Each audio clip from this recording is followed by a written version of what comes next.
welcome everyone. My name is Cliff Johnson. I'm a research professor here at CIERA at Northwestern University. I'm director for the CIERA REU, and we're going to be kicking off this year's CIERA REU career panel. I am recording. Great. Yes. And it's so great to have everyone here, both in the room. Behind me are all of the kind of Northwestern summer students, and I see quite a few different astronomy and physics REU folks represented in the participants. So it's great to see all of you. A little context. So this is a fun event that we are so excited to kind of host every year.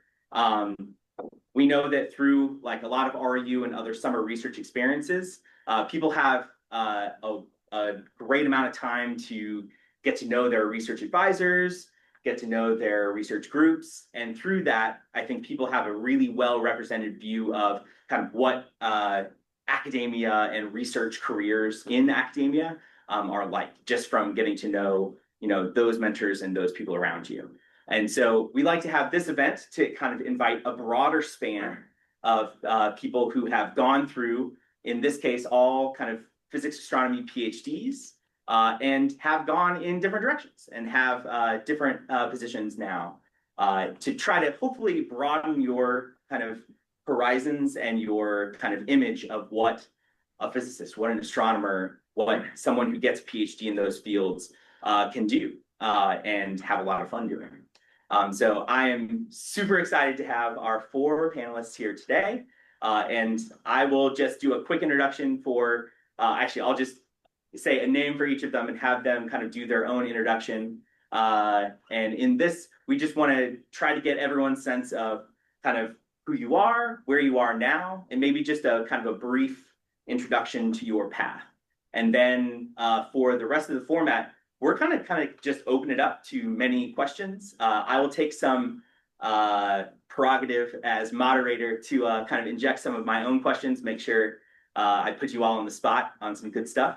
But otherwise, this will be pretty freeform and open for all the participants. If you have a question you'd like to ask, please go ahead and use the raised hand.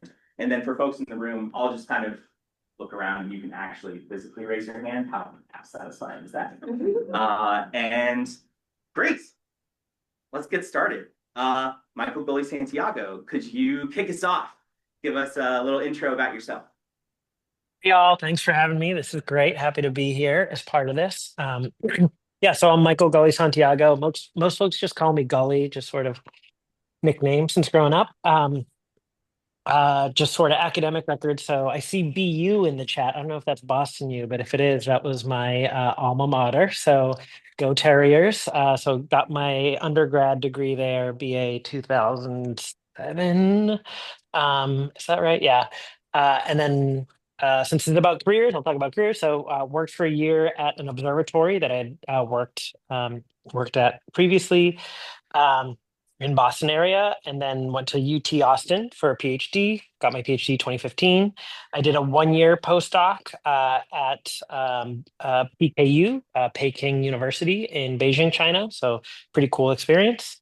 And then after that, worked at the Kepler K2 Guest Observer Office at NASA Ames Research Center in Silicon Valley. Awesome experience, like super great. Kepler is awesome, of course, as maybe some of you have worked with Kepler data or tests. And then went back to UT Austin for a I guess postdoc slash I was a research fellow, so like in between like a research scientist-ish and postdoc. And then I work now at a climate tech startup. So we're measuring greenhouse gas emissions extremely precisely, trying to reduce emissions and get to net zero. So daunting decarbonization challenge that we face as an entire planet. So happy to take questions later on, and we can pass it over to one of our other awesome panelists here. Yeah, I'll pass it on to Chase. How about we hear from you next? Hi, I'm Chase Kimball. I I'm currently a machine learning engineer at a trading company. I started out Northwestern, both undergrad and grad school. And most of my work was in LIGO, detecting gravitational waves with Mike Zevin, who you'll hear from in a second. And really enjoyed being part of that big collaboration kind of at the dawn of gravitational wave astronomy, yada, yada, yada. I did one of the things that kind of informed my journey is I did a data science program at Northwestern that I don't think exists anymore, but there are many other programs like this at many of the grad schools you'll apply to. And it was a good way to be exposed to things outside of astronomy. And I think the thing that I learned from that was that one of the things that I really like is just solving problems. And it doesn't necessarily have to be problems about physics or astronomy. Uh, I also got really involved in outreach, which taught me that I really liked working with people. One of my last jobs at Northwestern was helping out with the REU program last summer, as well as starting. I don't know if you've seen the Teachers Around, the Research Experience for Teachers program. That was part of a fellowship that I had done at Northwestern near the end there. But yeah, so I think two of the things that I learned were that what I really like is solving problems, and I like solving problems with people and with nice people and in a nice environment. And by the end of grad school, I got my PhD in 2024. I, leading up to that, realized that I didn't have it in me to take the next step and do a few postdocs and move around. I really, fell in love with Chicago and I wanted to stay and build a life. And so I started looking at positions in the industry. And I was lucky enough that when I graduated, there was a spot open to help out with the REU program. I technically did like a 3-month postdoc while helping to manage the group I came from, which is the Caligera group, which was very large. And I think that actually gave me management experience, which was relevant on my resume. Uh, and then I only started at my new job in January of 2025. So I'm just over 6 months in. And I can say I never saw myself doing this, but by that criteria, if I want to solve interesting problems with interesting people who are nice and work well together, uh, someone was recommended to me through actually Cliff Johnson, who I started talking to, and I realized it was a really great environment and a great situation. And so I ended up joining that company, and that's how I ended up here. So happy to answer any questions. Chase, so good to have you on that side of the table this year because literally he was helping run this panel last year. So yeah, very excited to have you here. All right, Lori, let's hear from you. Hey everyone, very happy to be here. Nice to see all these beautiful faces. So a little bit about me. I'm currently a senior data scientist at Microsoft. I've been here for about 8 years now. It's kind of crazy it's been that long. So kind of going backward, I've had a kind of weird career path. I actually started out, my undergrad degree was in business.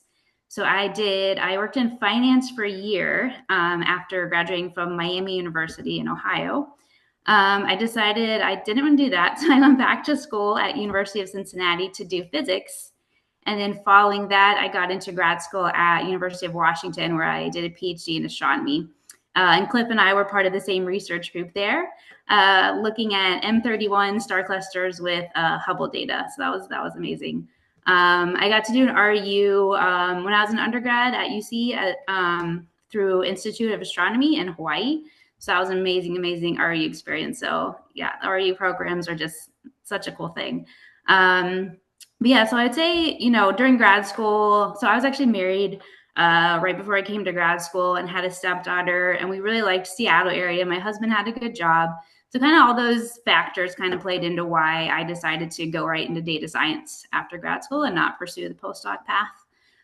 So I actually did a program that I also don't think exists anymore. But it was like one of those like boot camps that kind of trains people to do data science that are coming from different areas. So I did that in Seattle after graduating. And then I got a job for about a year at a really small company doing data science. And then I was kind of looking around after that. And then that's what led to my current job at Microsoft. And I've been in the gaming org or like Xbox org for the whole time I've been here. it's changed a lot also since I've been here, but it's been fun. I've gotten to work on a lot of interesting problems, developing different models, also working in experimentation, like A/B testing. So gotten to do a lot of fun things, work with also really great people just that come from a variety of backgrounds. So yeah, it's been a very interesting experience. Great. It's great to have you here, Lori. And Mike. Hi, everybody. Can you hear me okay? Yeah. Okay, great. I see nods. Great. So happy to be here. It's really awesome to be able to talk to all of you and to share the virtual stage with everyone else that's here. So my name's Mike Zevin. I am an astrophysicist at the Adler Planetarium, which is one of the museums in Chicago. It's on museum campus next to the Field Museum of Natural History and the Shedd Aquarium. So my path, I guess, started, in undergrad, I was at University of Illinois, Urbana-Champaign, so a couple hours south of where you at Northwestern are. And then following undergraduate, I took a couple years off, partially because I was doing some music stuff at the time. I played in a band and we were kind of touring around a little bit. So we wanted to try to make that dream work for a little while. But I was also working in science education at the time. I worked as a floor educator at the Adler, where I am now, so kind of went full circle, and also worked at a science learning center for a couple of years. So I had a couple of year gap between my undergraduate and then starting my PhD, which I did at Northwestern University. So I spent 6 years doing my PhD from 2014 to 2020 at Northwestern. As Chase said, I also work and currently still do research in gravitational wave astrophysics and the evolution of massive stars in the universe. So after my PhD, I was a postdoc at University of Chicago, so on the flip side of the city from where you are now. And I was there for 3 years before I got this position as an astronomer at the Adler Planetarium. So it's a little bit of an oddball position for an academic because the time, as a public scholar there, my time is split kind of 50-50 between research and various forms of outreach and museum education. So everything from running informal education programs at the Adler to helping develop exhibits, to helping develop shows, to doing press-related stuff. So it's kind of a healthy mix of outreach and research where I am now. Great. Thanks, Mike. For a next stage, can I actually maybe just we'll go around and do through each of the 4 panelists again, and I would love to hear a little bit about just like day in the life, and kind of what you got, like what do you do on a day-to-day basis other than Zoom meetings and email, and yeah, kind of interested to hear about like in terms of like how you preparation through the PhD, skills you picked up through kind of like formal education versus other things you picked up along the way, and just like how that applies to your current position. How about we'll just go actually in that same order again. So Goli, do you mind kicking us off? Yeah, sure. So Goli. So day in the life here. I think is oddly very similar to what I was doing in astronomy. I don't want to give the perception that that's something to expect in general, but just my experience. In the sense that what I was doing at Kepler was precision time series data. That's exactly what our data stream is here, is extremely precise time series. And applying some of the same analytical techniques just completely carry over. I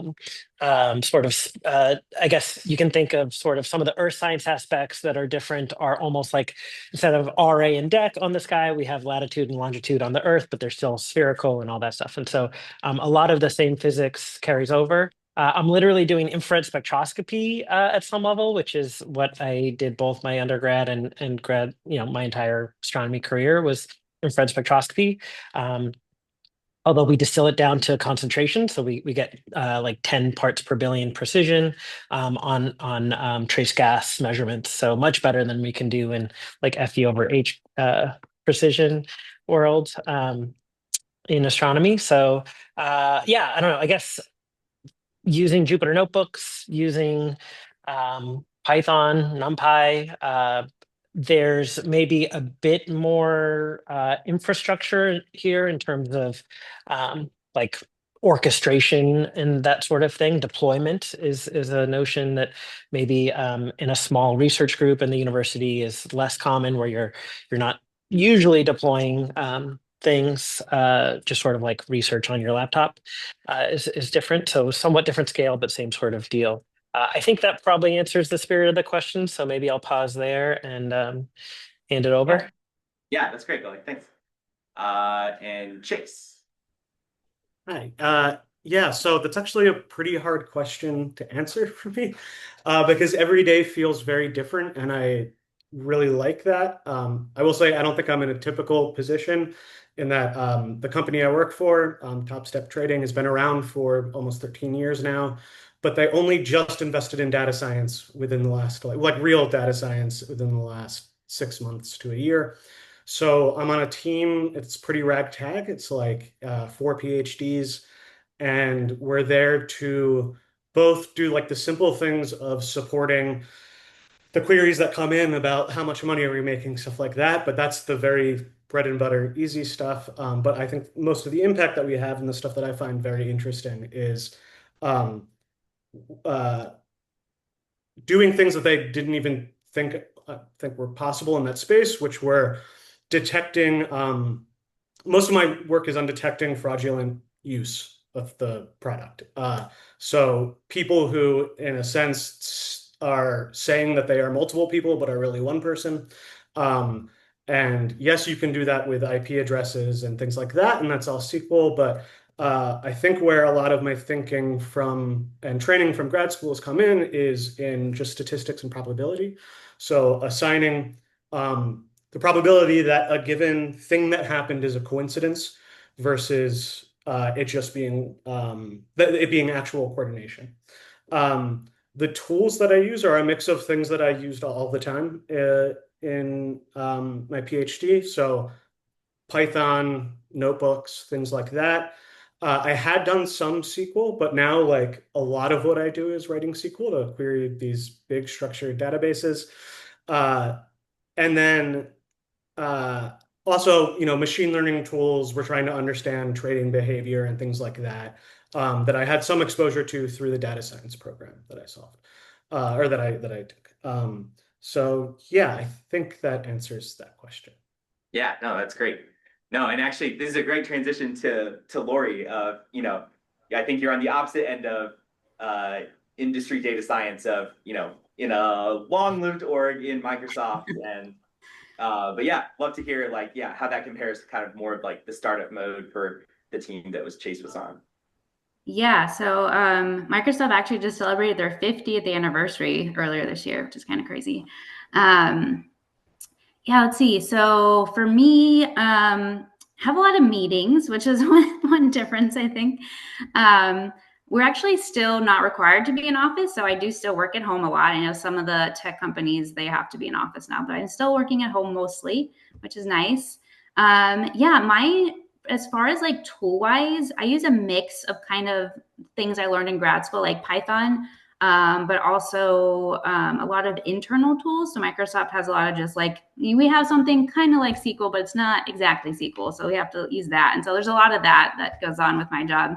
I also do a lot of meetings with PMs, so like product managers. So that's, I think, a pretty big difference in that not everyone I work with is technical. There's a very, very wide range of like people that are more business oriented and other, data scientists or engineers that are more technical. So you kind of have to learn how to navigate, working with people that are maybe not super technical, and how do you explain things to them, in a way that they understand and they can like make their business decisions off of.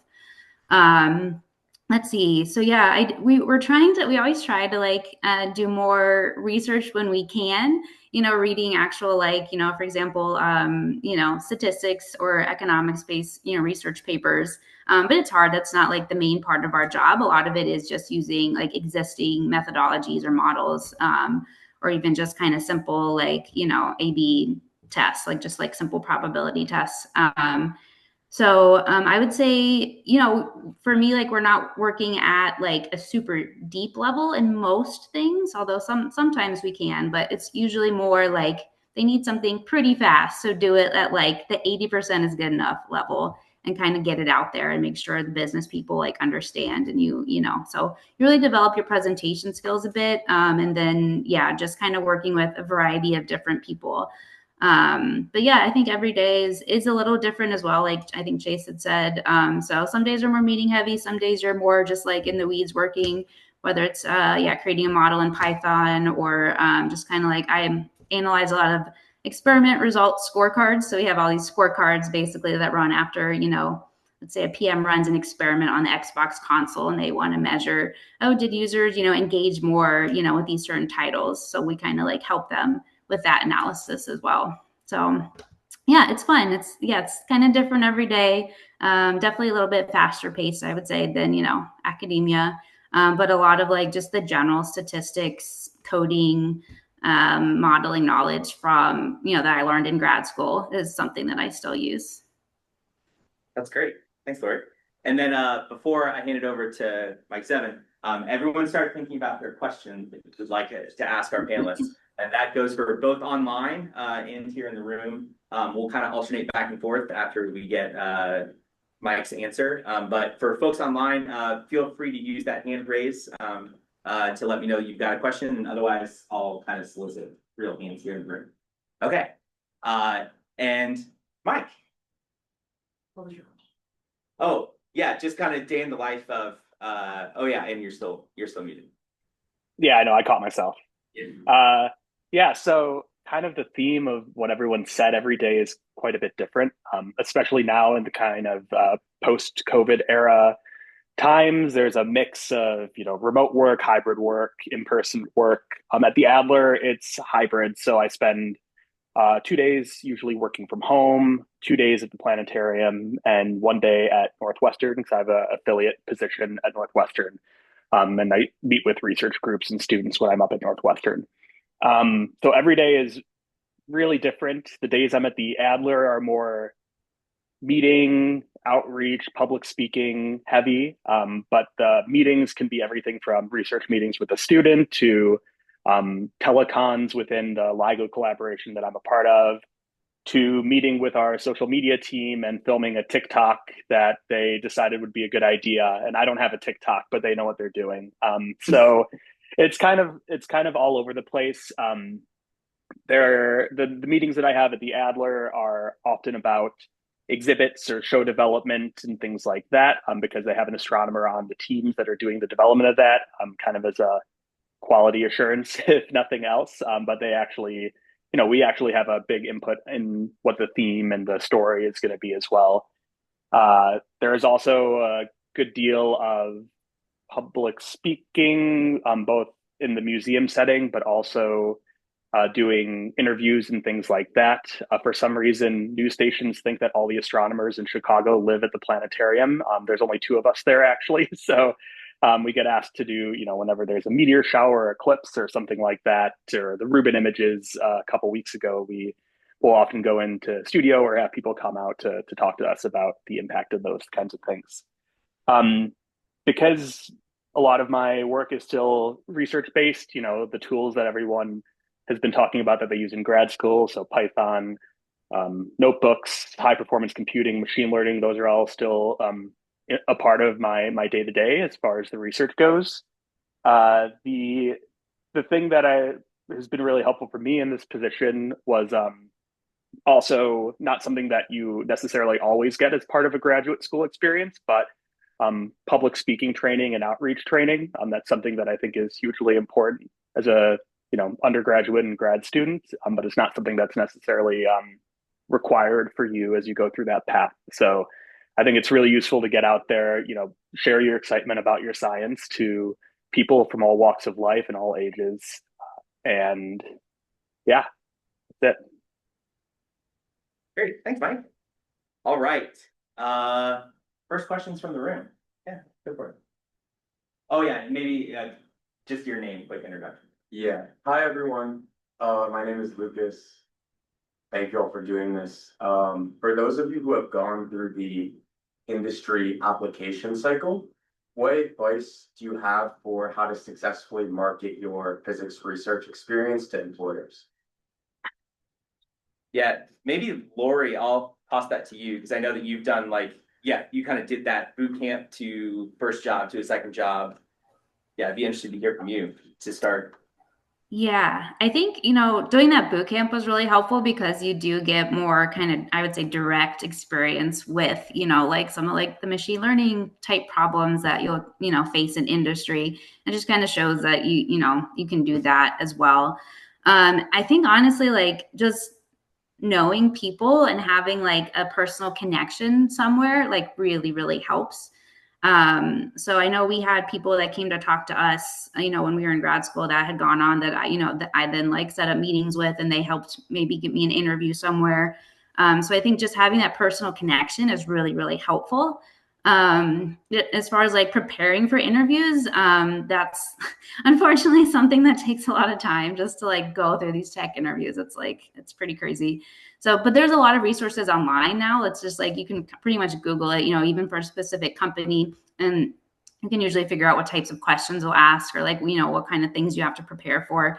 So that does take a bit of time, I would say, to just actually prepare for those interviews. Yeah, and I think just reaching out to people, either people friends of friends, or even like on LinkedIn. Sometimes I'll get requests from people I don't know, but they're maybe they went to one of the schools I went to, and so they just kind of reach out. So I think just doing that too, just kind of like getting yourself out there and talking to people, is really helpful, and just kind of like getting a step like in the door, because it can be hard for sure. Yeah, and Goli, what about you? What was your transition into industry like? Because it seems like it's much more fluid for you in terms of like the skill sets and the computation. But I guess like how did you decide to make that jump? I guess over time I was getting more and more just personally concerned about climate change and sort of like well, energy transition in general. And so I just thought, oh, there ought to be more people working on this. And then I was like, maybe that could be me. Um, but that's sort of the lead up. I guess the spirit of the question was like the like interview process. My story is a bit particular in that I sort of wanted to make a startup actually, around hydrogen sensing.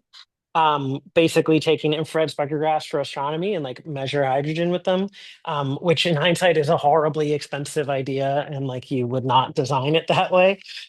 Um, uh, and found this company that was already doing that for methane like much better. And I was like, well, it's like very challenging to make a startup, and this one's already like working and is like pretty mature. So let's do that.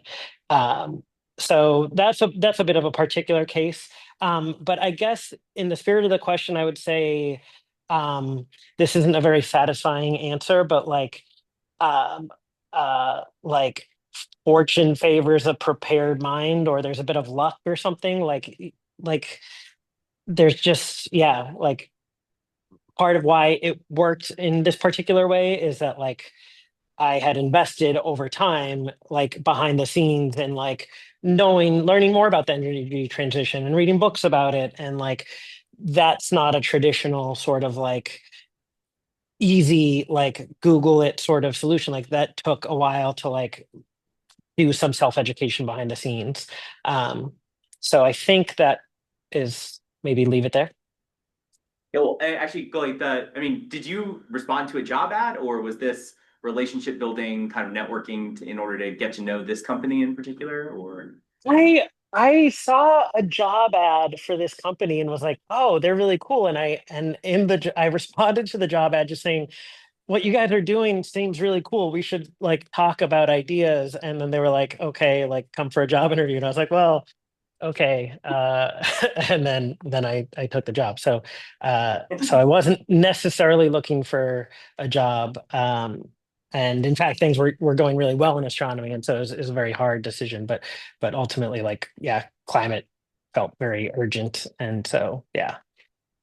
Cool, great, thanks. Chase, anything you want to add? Yeah, I mean, just to confirm what both Lori and Gully said, I think the importance of just like preparation and talking to people and networking was so important. In the end, the opportunity that I ended up taking came to me very directly. through, and to be fair, the guy didn't come to me and say, here, have a job. There was many rounds of interviews.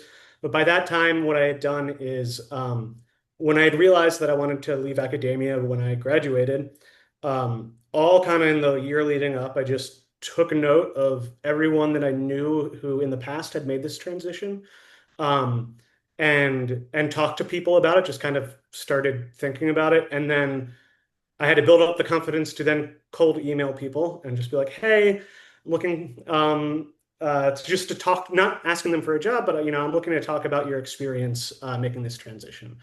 And that ended up being so important because it showed me that people are out there and they just want to help and give advice, and it was always great advice.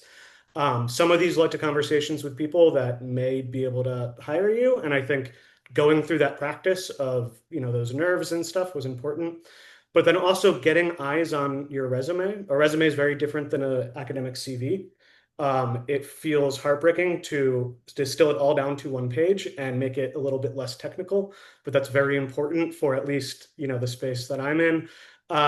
And also just taking advantage of every resource around you. So I did kind of a boot camp. I think it was on a smaller scale than what Lori's talking about, but also the Career Center at Northwestern or at your university. Those people, their only job is to help people, and in some cases, specifically people with a PhD, make the transition into industry type of thing. Maybe Northwestern's just like, I don't know how that is at other universities, but I found them very helpful. They were always willing to sit with me and look at my resume, offer suggestions, and that was great. And then, yes, obviously studying for interviews is important. Great. Maybe we'll throw it back for another question. Yeah.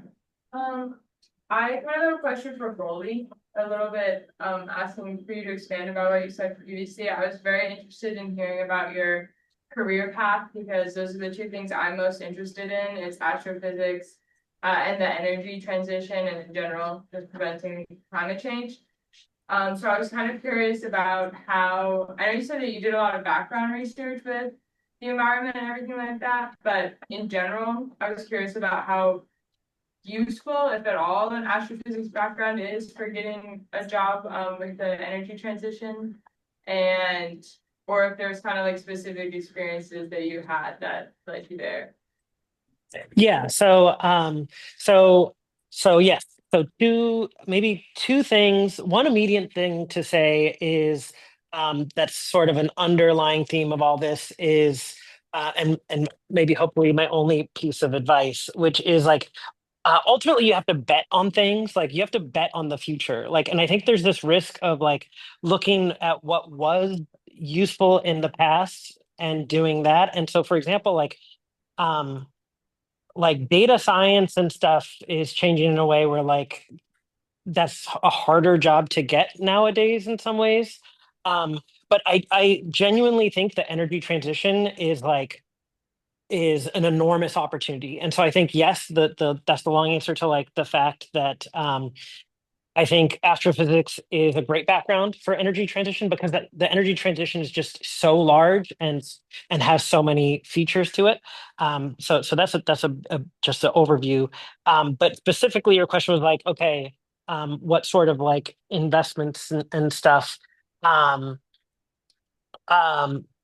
guess maybe I'll just be specific about like things that the energy transition is like where astronomers are good at that. One is like the sun. Like, I mean, a key thing is like uh, solar power, for example, and just the fact that we often, as astronomers, know about the sun and stuff, and that's like a useful thing.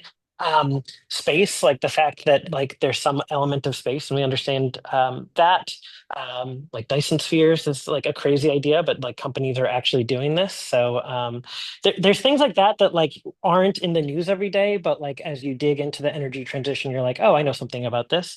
What else? I'd also just say in general, I think the preparation and training in physics and astronomy is like, it just trains you to like, especially physics, I guess, but trains you to like break problems into pieces. And I think probably Chase would say the same thing here. Like problem solving but we'd probably all say this, like physicists, like it's innate in our nature to break problems into pieces. And I think That's a little distinct from engineering and other disciplines that I think do that, but like it's really like just in our blood as physicists and astronomers to do this. Um, and working with messy data, all that sort of stuff. So that was a lot of words. I hope I answered the spirit of the question. Was there a piece I missed, or was that good enough for now?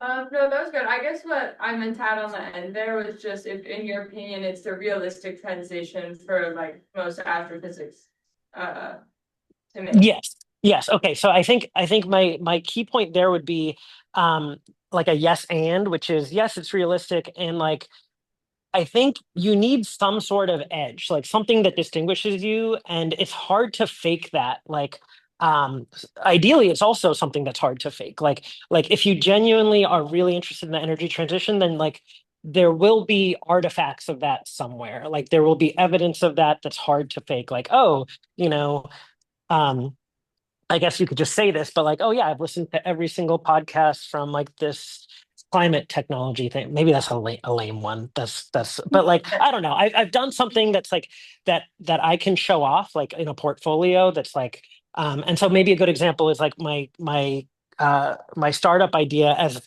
terrible as it was at least something. It was like a cocktail napkin. It was more than a cocktail napkin idea. We had plots. But you know, like, hey, so even if it seems like a horrible thing, honestly, like if that's my bit of advice, maybe this is a specific advice. Make a startup idea, even if it's terrible, because if that seems like like it's like you walk in, you're like, oh, I have a startup idea. People are like, wow, like you have a startup idea. But like a startup idea could be anything. Like, no one like no like that gets you in the door. Like you're competing against like probably hundreds of candidates who are great, and none of them have a startup idea. So like, even if it's bad, like it's still an idea. So maybe I'll leave it there because that's sort of a funny place to end. Well, and I think I'll also just generalize that, and the things I was picking out from your answer were, how do you prove it? Like, how do you demonstrate this on one line of a resume? How do you, also thinking through the business case of like, yeah, coming up with your startup idea. It's not just like, oh yeah, I've listened to these podcasts and like I'm interested, but it's like I've actually like engaged with it and being able to demonstrate that in something, right? I think that's great advice. Exactly. Yeah, that's a good callback there. Yeah. Cool. All right. Yeah. Hello, my name is Christy. I also go to UAC, so I'll my question is about outreach. I'm very passionate about outreach. I think it's super important also, but I do a fair bit. I do like a fair amount right now, but I'm kind of unsure how to pursue it after I graduate because I know I definitely want to do something pretty outreach focused. So my question is like, how did you pursue outreach after undergrad, or like, did you find yourself having to like make all of your opportunities, or did you like pursue them somewhere like elsewhere, like outside of whatever institution? Yeah, maybe Mike Seven, I'll let you kind of take a pass as you are now in a, one component is actually doing some of that outreach continuously. Yeah, it's great that you're interested in outreach, first of all. I think it's super important for us to spread how awesome our science is with everybody. So one thing I would certainly recommend, especially if you're planning to go in the graduate school and PhD route, is when you're looking at graduate schools, really try to ask the departments questions about whether they support outreach and what kind of outreach initiatives they do support. I am not as up to date on how the state of the field is now, but some departments are incredibly supportive of outreach. We'll give you funding, we'll give you personnel support, and it just is you can kind of get a feel for whether the climate of a particular department is really interested in outreach things. So at Northwestern, Chase and I were both part of different groups that ran different outreach initiatives, and they had the full support, both personnel wise and monetary wise from the department. So even though, grad school, your job there is not doing outreach, it's a great opportunity to explore a lot of those options, and that will set yourself up better down the road for a job that has more of an outreach component to it. Yeah, I also personally think, from my own experience, I felt that it was very useful to take a couple years off between undergraduate and grad school to work in things that are kind of more adjacent to the field that you're in. So I was working in science education, but there's a lot of other things. I know Lori, I think, was saying worked in, or I forget if it was Gully or Lori, worked in finance before starting the PhD. But it's good, kind of nice to have like a broad perspective, whether it's outreach or something else. I think it's a useful piece of your resume, I think. Um, yeah, I'm guessing that people, others on the call also were heavily involved in outreach. Chase, I know you are. So do you want to add anything? Yeah, I mean, I think you summed it up pretty well. As far as do you have to find those opportunities or let them come to you, et cetera, I think that depends on the culture of outreach at your university. But in general, like I think pretty much everywhere when you're a grad student, if you're on enough mailing lists, lots of opportunities are going to come to you. Just don't let them go to your spam inbox. Um, and be proactive of just trying something, I think was helpful. And then also, so I think in the 6 months since I left academia, I think the funding situation has changed quite a bit.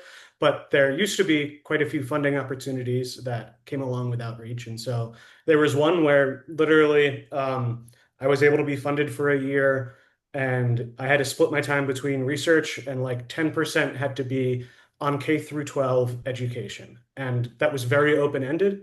And so I got the chance to like brainstorm with the local, the University Center for Science Education. And that was just really great. So we had a lot of support here. So I definitely agree with Mike and put emphasis on if you're interested in outreach, ask about it as you're looking at possible landing spots. And also, if you have an idea, run with it. Like you don't have to always fit into existing molds of the outreach initiatives that are going on. If you have an idea that you're passionate about and you think it's super cool, don't let anything stop you. It's amazing the things that they'll just let you do as long as you can find the funding and the goodwill. Great. Yeah, so we'll actually take one question from the chat. Diego, thank you. What would be your advice for undergrads who are unsure about either pursuing a graduate degree or going straight into industry? And I will note that this panel is biased towards doing a graduate degree. But maybe I'll phrase it to see if there's any panelist who wants to take this one specifically of or actually no, Lori, I'll toss this to you. Having gone to industry and then realizing that you wanted to go to grad school, maybe talk about that. Yeah, because I think that can really address this question. Yeah, I would say for me, like if you feel a strong pull like one way, I would say just try it, even if it's just even a summer internship maybe, or a year off between. Just kind of try it and see, because yeah, it is sometimes hard to know.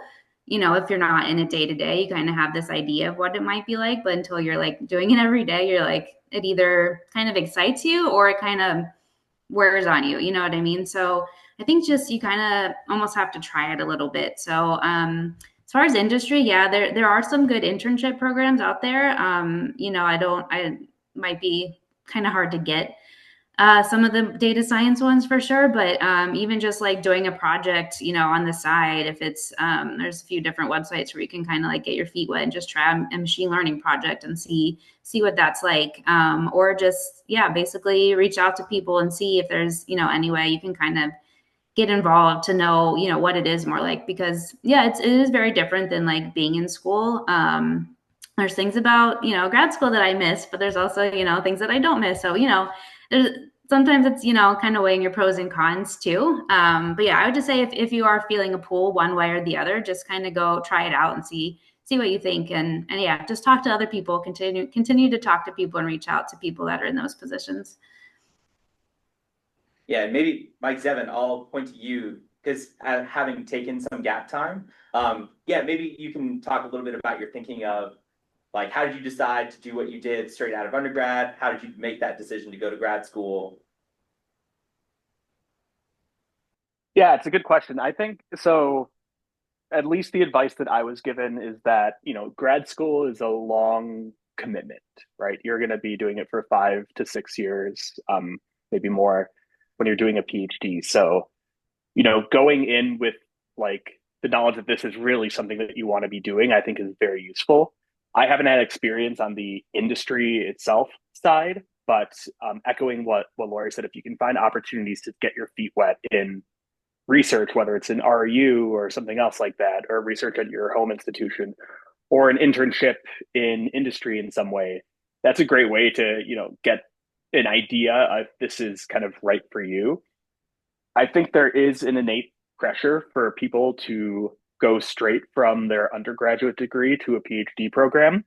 And of course, there's that pressure because you have all of your peers around you that are mostly doing that. It used to be studying for the GREs and doing applications and stuff. I thankfully don't want to do GREs anymore for a lot of astro programs. But um, but I think taking time outside can help you, give you a break, first of all, because undergrad, it's a lot of work, right? And if you go undergrad straight into grad school, you have 10 plus years straight of just academia. So taking a gap for yourself and really kind of thinking about what is right for you, I think is a super useful thing to do. The downsides of it, I'll just say, is that so I would recommend it, but the downsides are when you are applying for graduate school down the road, not being surrounded by your peers makes that application process a little bit harder. I'd say definitely maintain your communication and relationship with professors at your undergrad institution, because those are going to be the people, well, some of them might be people writing you letters of recommendation. That to me was a really awkward thing because I didn't really stay in touch. And then, 2 years down the road, I'm like, hey, you still write me a letter? And it was a little strange. But yeah, I think just kind of taking time to like know that that's something that you really want to be doing is a useful thing. Jason, Gully, anything you two wanted to add on this? Yeah, I'd just say and that I think the advice that I got going into grad school was, nowadays it is not only not a guarantee that you'll end up on a faculty track if you get a PhD, but that's probably not the outcome. There might be something else, and that the only reason to do a PhD is if that effort in itself and that time span where you get to think deeply about science that matters to you is worth it in and of itself, and not just as a career advancement thing. And that ended up being completely true in my case. Is like if I wanted to maximize income and where I ended up, 7 years after I started grad school, I shouldn't have gone to grad school, right? But I think it made a lot of sense to me at the time because I couldn't see myself doing anything else, and I learned a lot. Yeah, I'll just note that Elliot's question, kind of like, would any of you have chosen a different path knowing that, the path where you ended up? I think everyone sounds like, the journey is the whole point. And so that, I doubt that there would be anyone who would say they would take a different path, but they would do something different. But I don't want to speak for you. So if anyone has a different take on that. No, yeah, I think everyone's there. All right. Yeah. Hi, I'm Sam. My question is, was there ever a point in your career where you felt fairly certain that you were going to go into academia? And if so, was there a specific experience that changed your mind?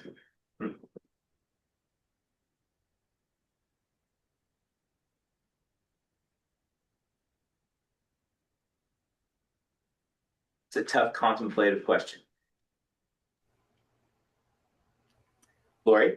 Yeah, I would say when I started grad school, I think I started grad school with the idea, at least that I thought I would try to go into academia, at least try for postdocs. I think, part of it was just like getting a little bit older and, like wanting to be a little more settled. So, what you think you want when you start grad school at, 20, whatever, might be a little different, from what you want at the end.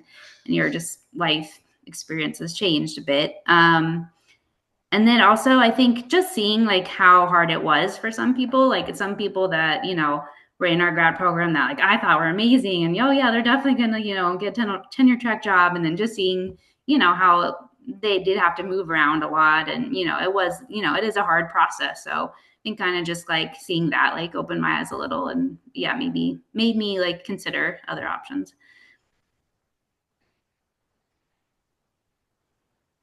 Yeah, Chase. I definitely, had a similar experience of in that it was, I think, a combination of realizing as you're taking the next step in life, what that means for like, okay, you have to move around, you have to continue to be honest, underpaid, and it's going to be really hard and stressful. And then also exposure to, for me, it was exposure to problems outside of astronomy. So one of the classes I took as part of my data science program was computational social science, I think. And so I was exposed to a lot of just like tools and natural language processing that I don't use in my current job, but I realized that I was getting a thrill out of scraping Twitter and Reddit and quantifying trash talking between NFL subreddits and stuff like that. And when I realized that I could really enjoy that, and that's a skill that, like, and those sort of skills, you can end up in a permanent job without having to hop around. And that you'd still be solving problems all day, still working with people. It started to click in my head that maybe academia isn't what I wanted. But certainly when I entered grad school, 100% I was dead set on pursuing academia. And Goalie, to put you on the spot, because you're still in Austin now. Correct. Yeah, so because I'll just point out to everyone here on the panel that, I think location played some role in all four of our panelists, so that there are now all in positions where they got to stay in Austin and Seattle and Chicago. And yeah, I'll just note that like from past years on the panels, that geography and being able to pick where you live, as opposed to, I think, opting into the vagabond, like academia, go where the positions are. That has definitely been a theme in the past years, that location and being able to pick where you live and being able to stay somewhere plays a particularly big role. So.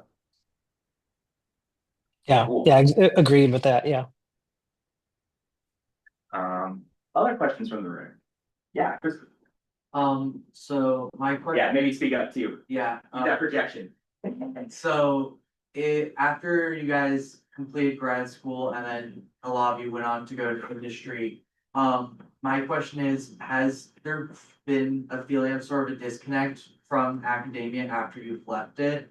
Like, and I don't know if you could, but is it like harder to go back into academia if you go to industry for a while and then you try to go back to academia?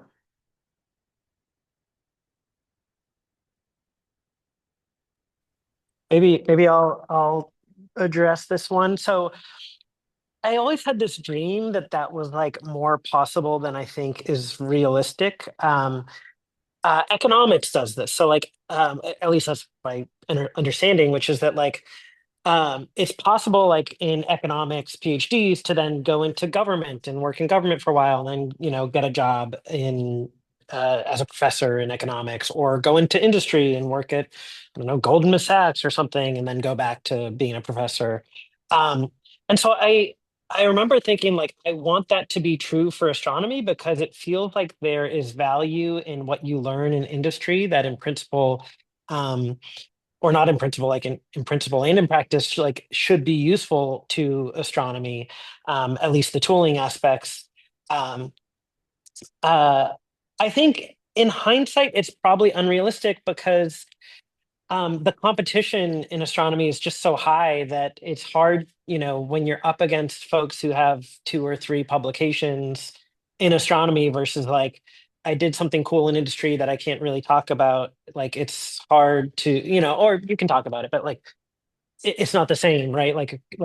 Academia values publications. One of the cool things in my role is that that I'm publishing. So I just published a paper, like conference proceeding, but and so I sort of have this notion that like, oh, it's still possible to do that. But the number of jobs where you can still publish in a different role is pretty limited, is my guess. So, but not zero. So, yeah, I think the answer is like low probability, but possible. Great. And then we're gonna take a question from Elsie, one of our remote participants. Okay. Yep, we can hear you. I wanted to ask for students who are maybe on the fence between pursuing a career in academia versus industry, what are maybe factors that like we should consider when we're trying to decide which path is maybe a better fit for us? And maybe I don't know if you guys could speak a little bit to like the differences between these two career trajectories, especially with like physics or astrophysics. How about Lori? I'll put you on the spot for this one. Biggest difference between academic career and where you're at now? Oh man, it's very different. So, yeah, I think lifestyle. Yeah, I think for me, where I am, work-life balance is definitely better now. That's not true for all industry jobs, but I think I specifically found one that, does value work-life balance. So that's great. On the negative side, I don't get to study the universe every day, like you don't have choice in what you work on. You're kind of told, this is what the business needs, and everything is pretty much focused on helping the business make money. So, there's that. So I would say I'm not like super passionate about specifically that aspect. But yeah, so it's a balance. It's hard to know too. I think just kind of like observing what does give you energy, what you like doing. Like, for example, in academia, I did not like writing papers, did not like writing grant proposals. I do like coding. I do like, solving problems, that kind of thing. So I think a lot of things I did enjoy doing, I still get to enjoy, with the benefits of, more pay, work-life balance, get to choose where I live, and I did also have a family to consider as well. So it wasn't just my decision. So yeah, it's a tough decision, for sure. But I would say kind of look at where maybe what you're kind of, how, do you feel like you have to, study astronomy or be an astronomer? Like if that's like a really core part of your identity, I think that tells you something. Whereas if you love it, but it's maybe not like the core part of your identity, maybe you might, be more open to seeing what else is out there. Great. Awesome. Thanks, Elsie. Question from here in the room? Yeah. Sora. Hello, I'm Sora. I believe this might have been cheese, although I don't remember exactly. But I'm really passionate about like studying or like industry or education like abroad, especially now these days where that might be something to actually like consider. So I'm kind of wondering like maybe what influenced the decision to go, geographic location, what are some of the challenges that you faced, what are the things that you really enjoyed, kind of, I'm a little bit oblivious to it, so like the experience in general. Of going to grad program outside the US? Or like a postdoc, yeah. Oh, okay. Or even like a postdoc outside. Yeah, I can't speak to that. I've only did my PhD in Chicago. Yeah, I don't think we have any foreign. None of you had any foreign positions, I don't think. I did. I did a postdoc in China, so that was sort of cool. I thought that was awesome. So I would do that again, and totally, yeah. Yeah. Does that answer your question? I don't know.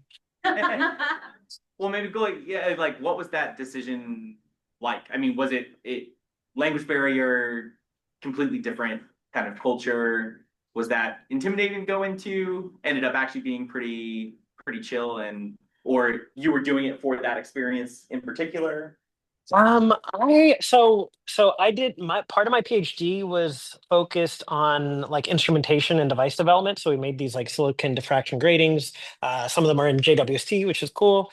Um, but but I got more and more interested in like machine learning, AI, and really just actually Bayesian statistics. Not even the fancy stuff, just Bayesian stats.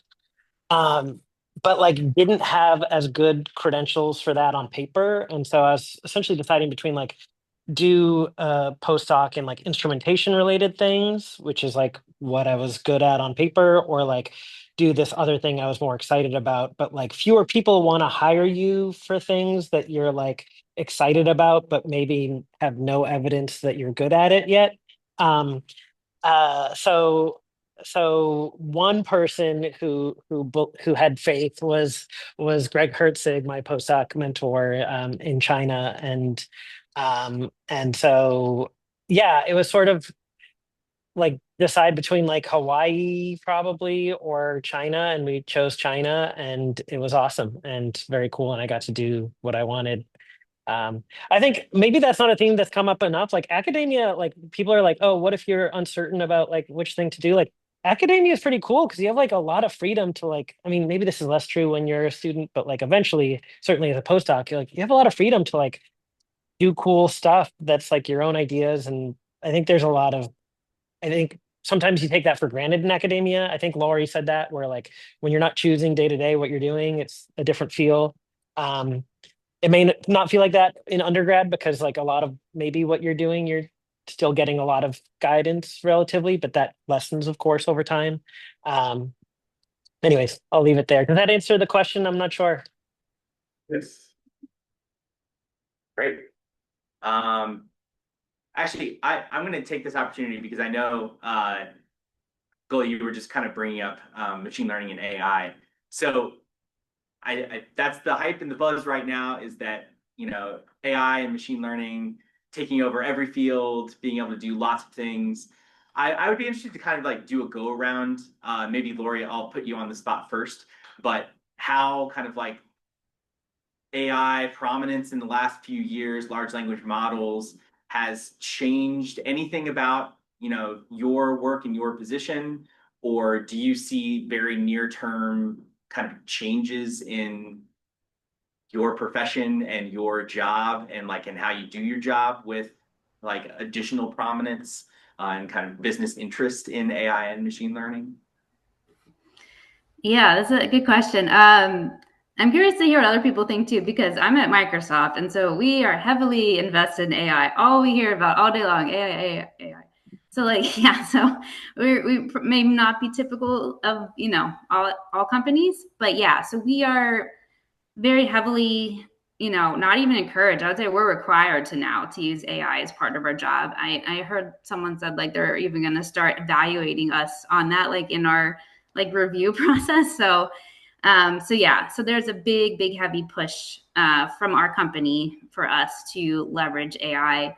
And it's kind of up to us on exactly how we do that.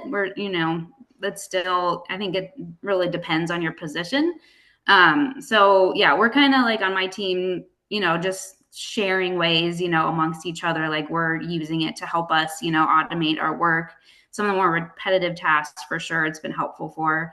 And just like rewriting things and doing documentation. I've, used it a lot for that. Super complex task. It's, I think, still not quite, there yet. But it's definitely helped. And so we have a lot of like internal like co-pilots, that's what we call them, that help, you can use a co-pilot to help you with your Python code or with some of the other internal code we have. So I would say it's been a change in the past few years that they're heavily pushing it on us. Another thing is we're going to have like co-pilots that will be consumer facing that we'll have to do a bunch of experiments on to see how well they're working. So that's kind of another thing that's coming up for us this year that we're going to be part of. So yeah, it's definitely changing. I personally don't see it like it's taking jobs, and the fact that we spent so much money on it that they're having to cut jobs. So I think that's what's happening right now, at least in my company. But yeah, it's not like actually like someone's job is being done by AI right now. That's not happening yet, at least. So yeah. Thanks, Lori. Chase, any perspective? Yeah, that's super interesting to hear. I can say I definitely don't have pressure in my job to use AI. Kind of the contrary. My boss is an ex physicist, and I think he has a bit of skepticism over reaching. In general, I think this reaching for the fanciest tool that you can use to solve a simple problem when the phrase he uses a lot, which resonates with me, is what's valuable is thinking, sometimes what's valuable is thinking deeply about simple problems. And because of the situation that our company is in, where they're just investing in data science now, there's so many basic problems and low-hanging fruit that AI would just be overkill for. And if you just reach for AI, maybe we wouldn't actually understand truly the mechanics of what's going on. I see down the road it certainly being extremely useful. That said, shout out to Microsoft Copilot. I definitely the most use that I find out of it is as it's plugged into my VS Code, which is just a programming environment, being able to autocomplete things. But maybe I'm just like old and grumpy. I hate the idea of asking ChatGPT or whatever, how do I solve this problem? Write up the code for me and then copying and pasting it. Because then you don't actually understand kind of the content. Yeah, I just love the level of agreement of everyone using VS Code and autocomplete. Goalie, any perspective? I mean, I almost have a question for all of y'all, which is like, I mean, like if I had VS Code with like Copilot turned on in grad school, like undergrad, oh my God, like stuff would be so much easier. Now, obviously, like the stuff that AI doesn't do is the hard part, but like, I don't know. I guess I'm sort of curious of you all, like, is everyone using that? And like, I don't know. Maybe are we allowed to ask questions backwards? No, absolutely. No, in this room at least, show of hands of anyone who's used Copilot or any other kind of like large language model. No shame. Oh yeah, no, Has their hand down, I know you're lying. Regularly as opposed to occasionally. My computer automatically does it even if I didn't want it. Okay. Yeah, looks like at least 2/3 in this room. Yeah. Seems pretty healthy. Yeah, you can Like- see a generational difference between It's hard not to use it. Yeah. Like so much. I don't know. Like everybody uses it. It feels like you're gonna be left behind. Oh, so sometimes the computer just does it for you, even if you don't want to. Cool. And just to finish this off, Mike, did you have anything you wanted to add about AI? Maybe also shout out to Sky and ethical AI uses. I was just going to say that, but so both Cliff and I. No, it's okay. So Cliff is heavily involved in Zooniverse, which is a participatory science platform. And I've done work with Zooniverse before. I'm sure since we are mostly a lot of astro people, you may have heard of Zooniverse at some capacity. But we're also both part of NSF and Simons Foundation Institute that's based in Chicago called the Sky Institute, which is like AI for the sky. I don't know. It's one of those crazy acronyms. But this is all about solving astronomical problems with AI, especially like with Rubin data deluge on the horizon. But also, using these as a test bed for doing development of foundational AI. So it's a mix of computer scientists, AI specialists, astrophysicists that are all part of this. So, of course, maybe, LLMs and things like that are, of course, used for Copilot and for other things like that. But I'd say in astronomical data analysis, LLMs aren't the main thing that people are using or developing, but some of the some of the AI sectors like uncertainty quantification and things like that are being developed with the purpose of using them for astronomical data sets and data analysis. But what Cliff was mentioning too is one thing that we're thinking quite a lot about is how to, use AI ethically. And that can mean a number of different things. But one way that we're thinking about it in terms of this Zooniverse platform is a lot of these Zooniverse projects have large data sets, and we use volunteers from the general public to do this data analysis. And of course, that's something that AI and machine learning is well suited to do as well. So many of these projects have incorporated some level of machine learning into them as well. So one of the questions is how can we, have this being a part of the project where we have thousands of volunteers that are also part of the project and need to inform them about what's going on behind the scenes, how AI is contributing to the analysis that they're doing. So this is something that's being worked on and developed. Cliff probably knows more as far as what's going on within it at Zooniverse, but it's just something that we're thinking about.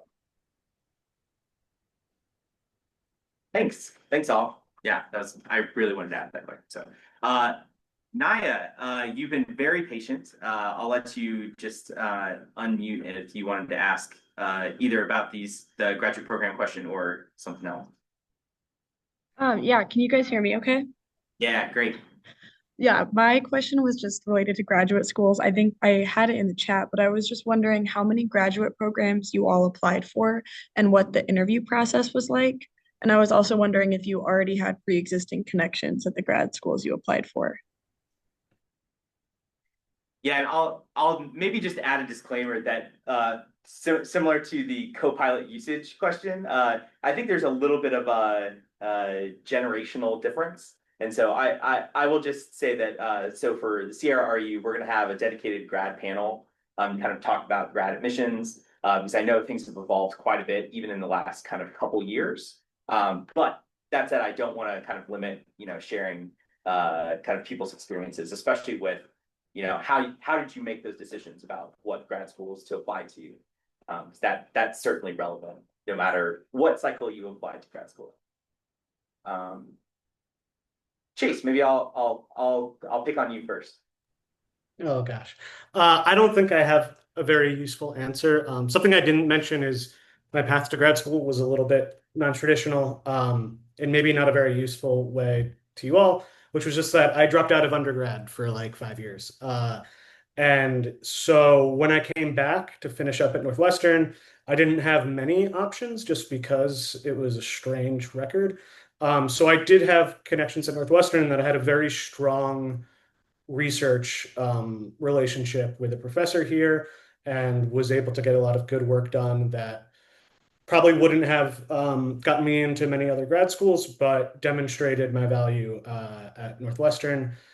So yeah, I don't know if I would have gotten to Northwestern nowadays too, because it has gotten so much more competitive.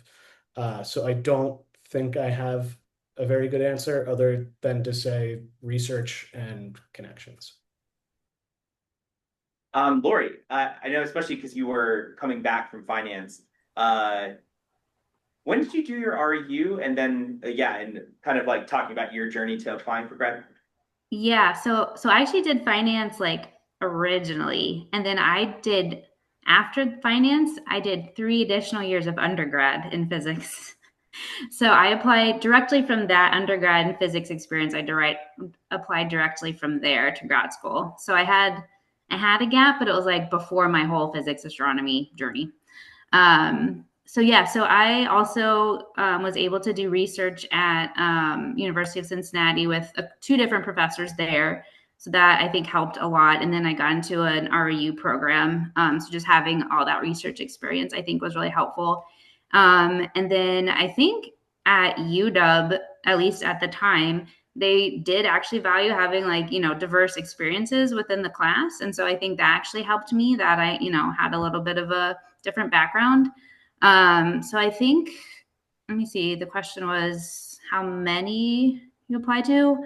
I think I applied to like maybe 7 or 8 programs. I kind of don't remember, but I think I got into roughly half of them, and then like I did visits. And then when we visited Seattle, it was like the rare sunny day in the spring. And so we're all like amazed at how beautiful it was. And so, yeah, we had like a really big class because of that, I think. And yeah, they didn't do interviews back then either. It was just you applied and you got accepted or not. So there was no like interview process. I think that's pretty different now. One specific question that I can definitely ask all the panelists is kind of Chase, you talked about like knowing what research area you were going to go into.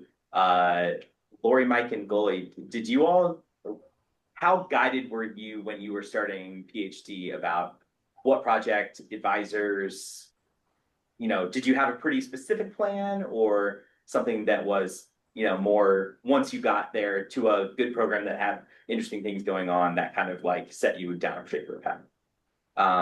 Maybe Gully, I'll pick on you. I was really interested in instrumentation. So like, and then within that, so I did a REU at McDonnell Observatory, which is affiliated with UT Austin, great place. And that did set me up for then getting into UT Austin, where I went for grad school. So I think there is a connection. Like if you do an REU in a place, it increases the chances you can get into that place. Of course, it's not 100%, but so okay. And then once I got into grad school, there were only like 2 or 3 like major instrumentation like projects going on, let's say, and then 1 or 2 of them had funding, and I sort of picked the one that seemed nicest or something. So yeah, I guess I don't know if that answers it. Yeah. Yeah, no, that's great. And Mike, what about you?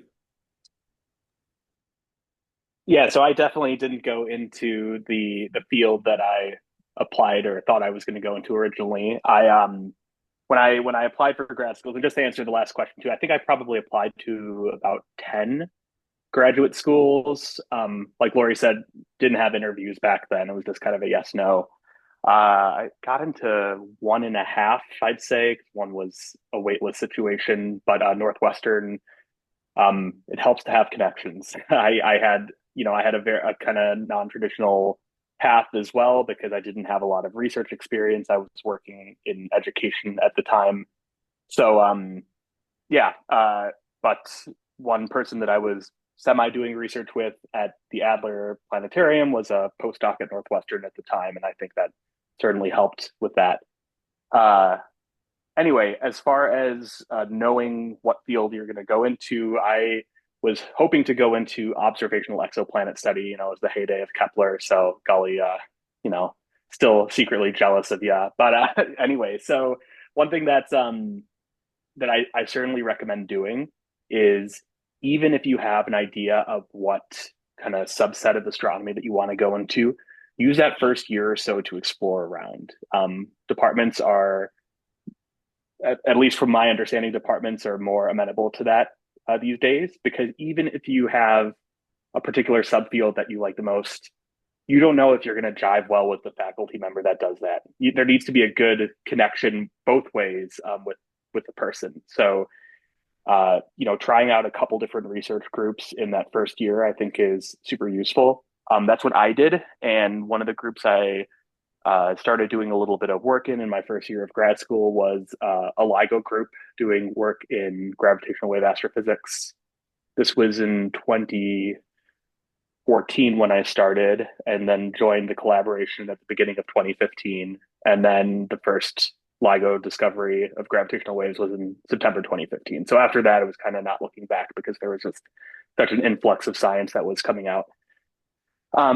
Yeah, so it's okay to have preferences, but I would definitely recommend being willing to be flexible as well. I think that can be pretty useful in finding opportunities that may set you up best for your future career. All right, great. And I think we're kind of closing in on the end here, so we'll do one more remote question from Mohammed. Hello, can you guys hear me?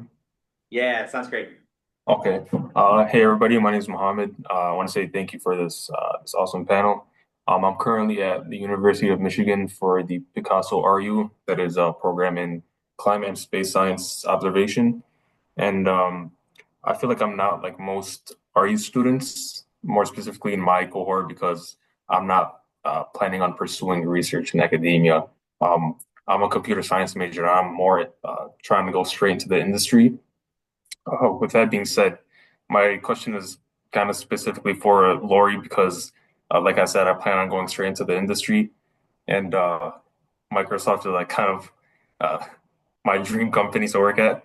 So I wanted to ask uh, just how to stand out in this competitive job market, and if there's like specific internal approaches or things that students overlook, or when it comes to Microsoft, is there like something specific that all interns or employees possess that I can try to replicate to, maybe even decide if I'll be a match for Microsoft? Yeah, good question. I would say definitely apply to the internship program, especially as a computer science student. I think, that's a big plus there. As far as like what Microsoft looks for, I know I haven't heard as much of it lately, but there was, at least for a few years, they really, really advocated what they call growth mindset. I don't know if you guys have heard that term or not, but it's yeah, just kind of like, even, if you don't know something, like it's okay. And like just being willing to like learn, and basically like just knowing that, no one knows everything. So I actually interviewed for Microsoft a couple different times. And the first time I interviewed, I just remember like early on the interview, I like got a question wrong, and I like that kind of really affected like my performance the rest of the day, because I was like, oh, I already blew it. And so, yeah, I didn't get an offer then, but I interviewed for another position, like I don't remember, a little bit later. And kind of a similar situation, but I did like have a different mindset about it. I'm like, I was just kind of like, well, you know what? These people are really smart. Maybe I can just learn something from them, even if if I'm not like presenting myself super well. And I do think that helped, my performance overall, and just like showing that mindset of like, yeah, it's okay. Maybe they even gave me questions they didn't expect me to know, to see how I would react. I'm not sure, but yeah, anyway, I did end up getting the offer after that one. And so I think just, having that mindset of like, it's okay to not know everything. And just, how do you approach things that you don't know? Do you, ask questions? Do you, try to, I don't know, come up with a different way to look at it? I think that's really helpful. And then just, yeah, reaching out to people. If you have any connections, yeah, please reach out to me on LinkedIn. And yeah, just also keep trying, because it is a tough job market right now. It's probably the toughest one I've personally seen since I've started. So yeah, just like, I guess keep going, and yeah, don't let, if it's hard, just don't let it like, discourage you. Just kind of keep going and keep reaching out to people. Hey, thanks, Lori. Any last final questions in the room before we wrap up? Okay. All right. Well, panelists, thank you so much for sharing your time, expertise, your answers. This was phenomenal to get to hear from all of you. Also, on a personal note, excited to see you all. I'm so glad to kind of get a little taste of what you all have been up to. Yeah. Any other parting shots? Words of wisdom? Oh, there's one more question. One more question. Not like a long answer question. What would be the best way to reach you guys if we have like any other questions? Like, we have emails and Yeah. So I'll take that one. So I'll actually circulate personal websites and LinkedIn pages. And we'll also be posting this video up on YouTube.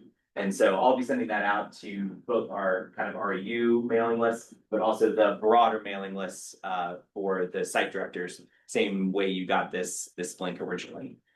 So yeah, so I'll be sending that out in probably the next week or two. But so thank you all for your time, and fantastic having you all here. All people remote, we really enjoyed you you joining us, and thanks for your questions. And yeah, thanks everyone. Thank you so much. Bye, everyone. Thanks for having me.